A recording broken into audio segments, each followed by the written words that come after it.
نے کہا یا نبی اللہ فریاد ہے فریاد، جس دروازے پر آپ کو چھپتے ہوئے دیکھا وہی چلتا ہوا دروازہ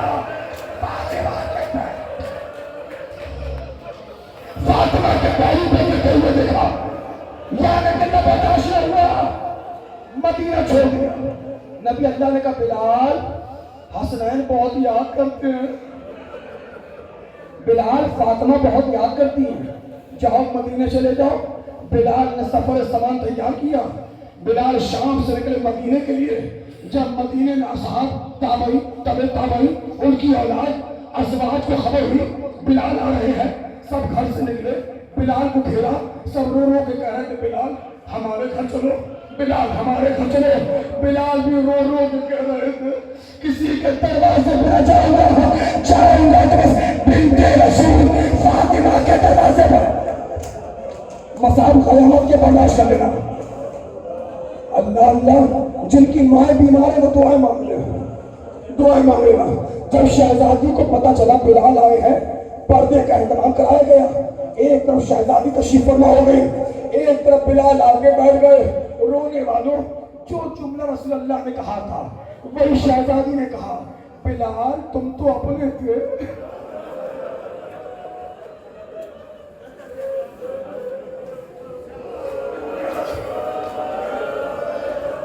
بلال تم تو اپنے تھے، دنیا نے ساتھ چھوڑا، تم کیوں چلے گئے؟ بلال نے ساری وجوہات بیان کی۔ شہزادی نے فرمایا بلال اچھا کیا تم آ گئے، اے بلال تم کیا آ گئے، بابا کا زمانہ یاد آ گیا۔ اے بلال اگر آ ہی گئے ہو تو ایک مرتبہ اذان دے دو۔ بلال نے ہاتھوں کو جوڑ کے کہا شہزادی میں نے قسم کھائی تھی رسول اللہ کے جاننے کے بعد اذان نہ دوں گا، لیکن آپ جزو رسالت ہیں، آپ کا حکم رسول کے حکم کی مانند ہے، آپ کہتی ہو تو اذان دیتا ہوں۔ رونے والے مسائل کا آج رہا ہے، بلال کل دستہ اذان دے آئے۔ جیسے ہی بلال نے کہا اللہ اکبر، شہزادی نے رو کر کہا اس وقت میرا بابا میرے گھر پہ آ جاتا تھا۔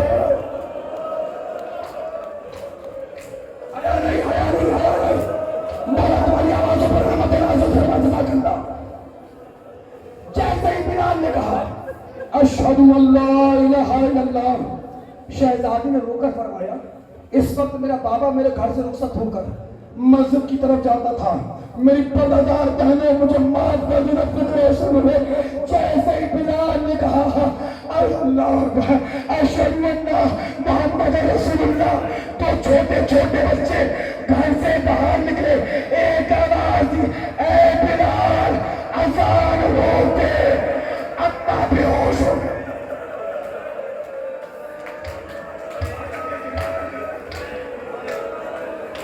جزاک اللہ جزاک اللہ، بے ہوش ہو گئے۔ میں کہوں گا شہزادی صرف اذان میں اپنے بابا کا نام نہ سنا گیا، ہائے 4 سال کی بچی نشے میں دے گئی تھی، اس کے بال وزن کٹا ہوا تھا۔ جزاک اللہ، حیا کر کے نہیں، حیا کر کے نہیں، حیا کر کے نہیں۔ آج 2 پروسے دینا ہے، 2 پروسے۔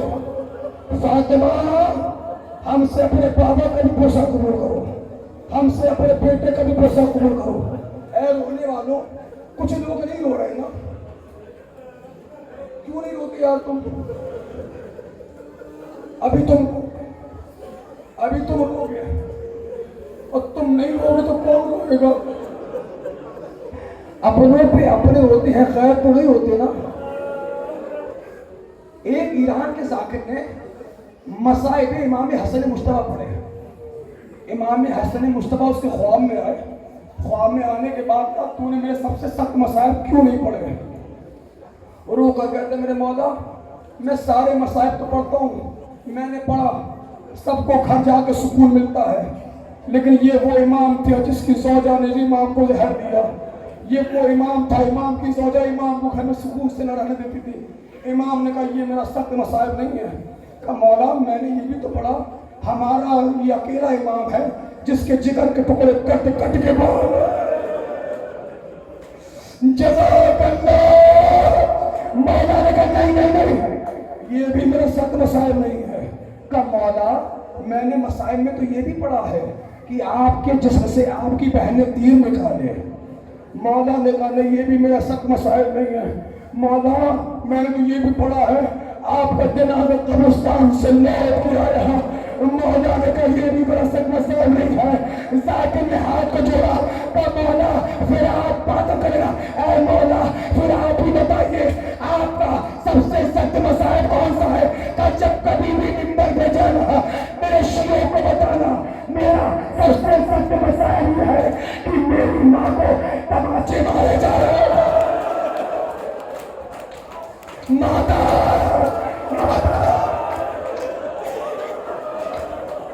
قیامت تک گیا ہے، قیامت تک گیا ہے، میں دیکھ رہا تھا۔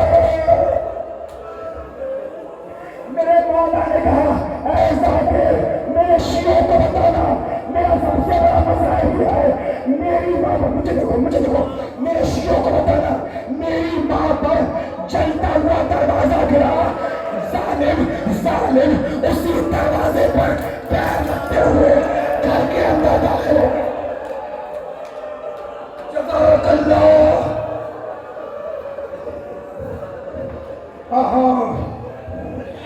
اچھا جو نہیں ہو رہے میرے سوال کا جواب دو گے؟ جو نہیں ہو رہے مجھے یہ بتاؤ، اگر کوئی تمہارے سامنے تمہاری ماں کو تماچے مارے،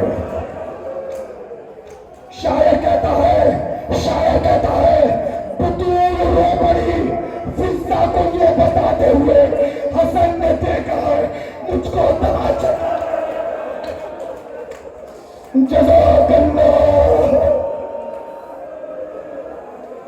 نو رونے والوں کا ختم کرنا، 9 مرتبہ ظاہر دیا گیا ہے امام حسن مشتبہ، 9 مرتبہ۔ علماء بیان کرتے ہیں سرکار وفا دروازے میں پہرا دینے لگے، اب معاویہ نے سازش رچی کہ گھر کے باہر سے زہر دینا مشکل ہے، کسی گھر والوں کو اپنے ساتھ کیا جائے۔ یزید سے شادی کا لالچ دیا گیا، اشعث بن قیس کی بیٹی چودہ بنت اشعث کو عمار عزر کا لالچ دیا گیا، اس نے امام حسن کو زہر دیا۔ تاریخ کہتی ہے امام حسن کو زہر دینے کے بعد رونے لگی اور رو کر مولا نے کہا مولا نے کہا پیچھے کا دروازہ کھلا ہے چلی جا۔ کہاں سے وہ اتنا قریب مولا لے کر آئے گا؟ لیکن میرے مولا نے کہا تو نے زہرا کے بیٹے کو زہر دیا ہے، میری ماں کی بد دعا لگے گی، نہ دولت نصیب ہوگی، تو دیوانی ہو کے مرے گی۔ یہ چلی گئی، اب ماتم کر لینا۔ امام حسن مشتبہ کا آنا ہوا، امام شہید کربلا امام حسین کا آنا ہوا۔ جب امام حسین نے دیکھا حسن مشتبہ کا یہ حال ہے، جوانو اللہ تمہارے بھائیوں کو سلامت رکھے۔ ہوتا ہے دنیا میں بھائی کا سہارا بھائی، بعد مرنے کے نہیں ملتا دوبارہ بھائی۔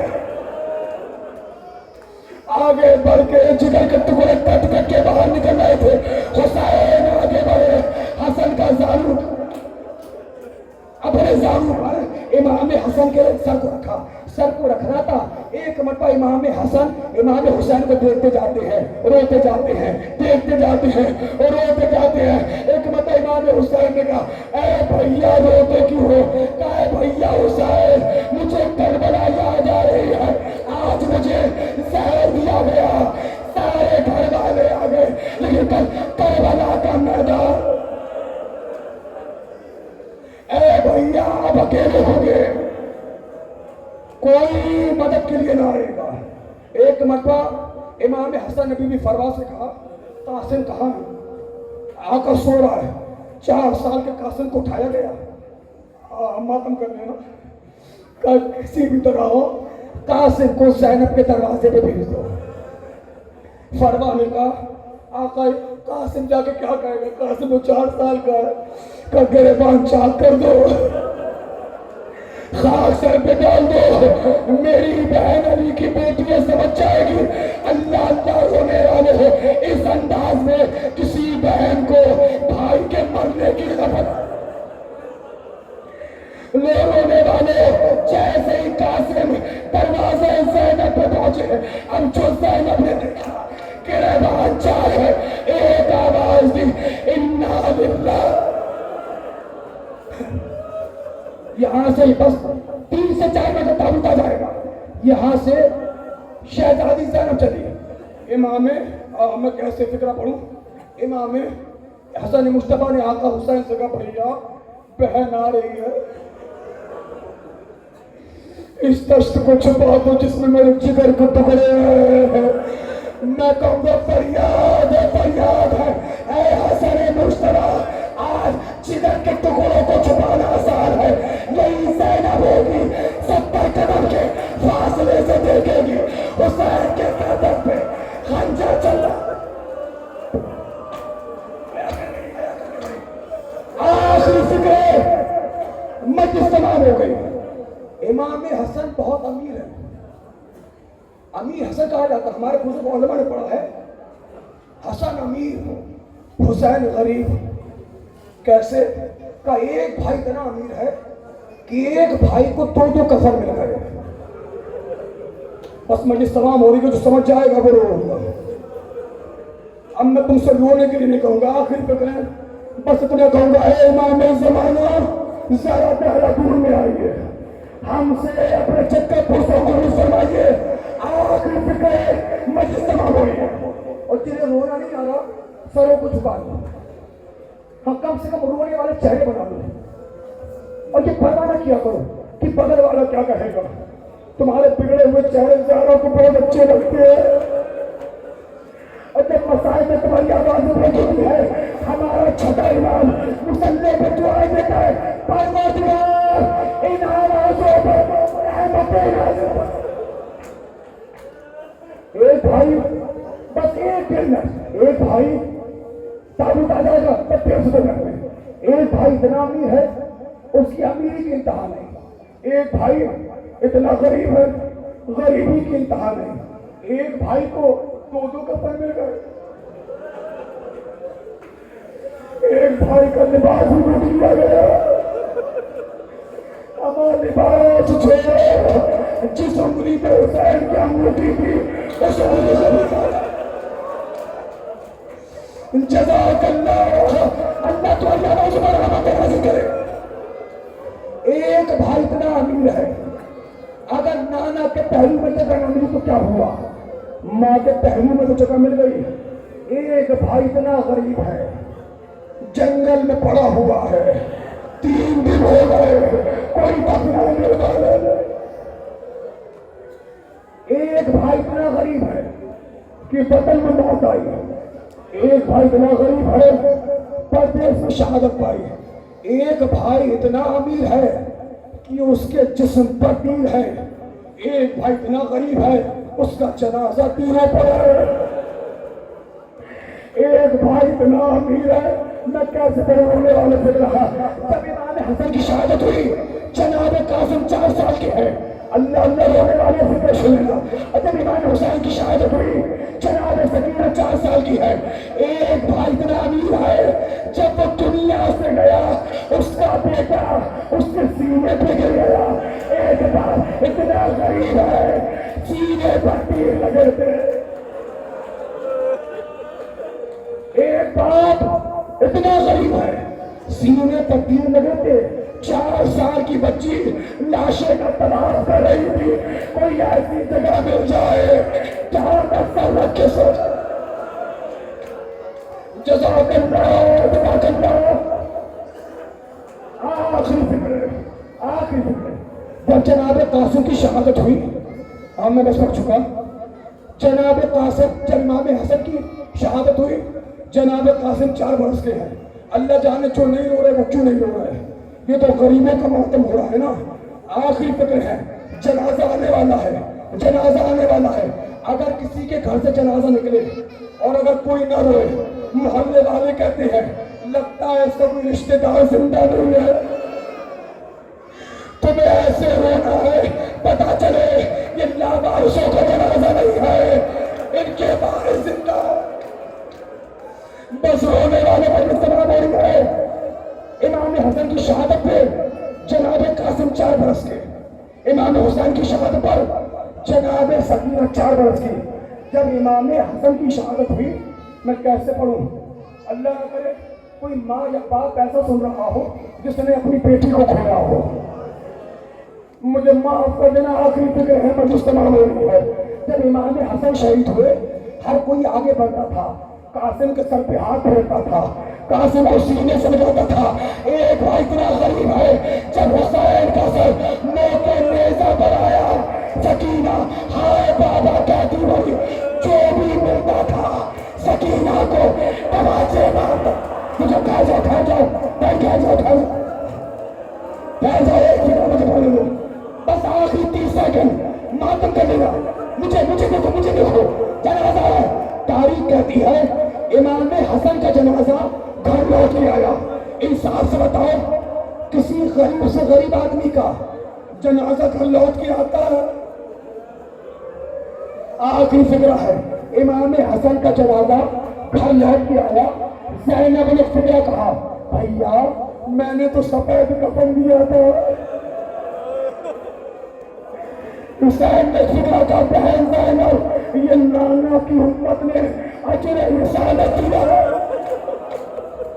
مجھے دیکھو جنازہ رکھا گیا، جنازے کے چاروں طرف، ایک طرف باز بیٹھے، ایک طرف حسین بیٹھے، زینب، کلثوم، فضہ سب بیٹھ گئے، محمد رفجہ سب بیٹھ گئے۔ مجھے دیکھو آگے بڑھ کے سب نے ایک ایک کر کے امام حسن کا تیر نکالنا شروع کیا، روپے جاتے ہیں، تیر نکالتے جاتے ہیں، آخری فکرہ روپے جاتے ہیں، تیر نکالتے زینب اپنی جگہ سے کھڑی ہوئی۔ آخری فکرہ کھڑے ہونے کے بعد حسین کے قریب آئی، قریب آنے کے بعد کبھی حسین کا گلا چوما، کبھی سینہ چوما، کبھی بازو چوما۔ آخری فکرہ فضہ نے پوچھا، اے شہزادی کیا کر رہی ہو؟ کہ میں یہ سوچ کے رو رہی ہوں، جب امیر کا یہ حال ہے غریب کا کیا حال ہوگا؟ ارے کربلا کا میدان ہوگا، گھوڑے کی ٹانگیں ہوں گی، کوئی بچانے والا نہیں ہوگا۔ میرا ماں جایا گھوڑے کی ٹانگوں میں